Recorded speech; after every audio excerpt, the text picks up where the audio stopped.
Hi, it's Thad with Willowway Nurseries here in Avon, Ohio.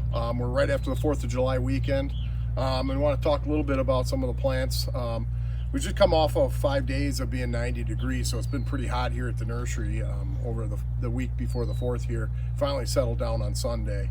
But talking about some plants that really like that, Campsis, summer autumn jazz here, really love that heat. As you can see, brought a lot of blooms out on it. It's really starting to take off here, so we're getting in some plants with some summer color and looking really good. So we've got a really nice healthy crop here, and we do a couple other varieties of Campsis as well, but I think our guys do a phenomenal job with the trellising. So we have a really nice wooden trellis in these, and they're trained up on it, and our crew that really works on the vines here at the farm, Esteban and his crew, they do a fantastic job of just making it look really good and a really great presentation.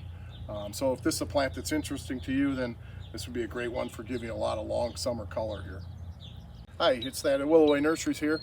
I stopped by our rubus, which is raspberry, talk a little bit about such a nice crop that we have behind me. And this is that time of year where you start making jams and pies, red raspberries, blackberries, we have gold as well.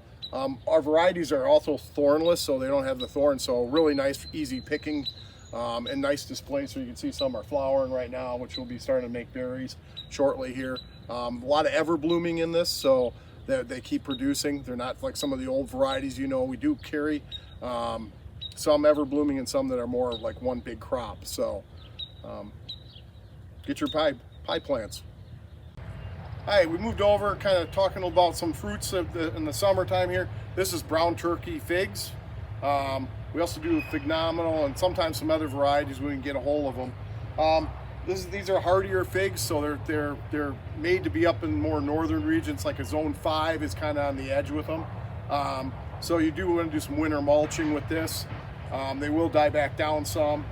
We overwinter them in heated houses with minimal heat, so that's how we kind of grow them. But from a planting in the yard, you just basically cut them back and put all the cuttings back on top of them, and then put some like mulch over the top of that is really how you winter this type of plant. But they produce really nice small figs that are fruits on them, and you can eat them. They're edible, so this would be another great backyard plant for edibles.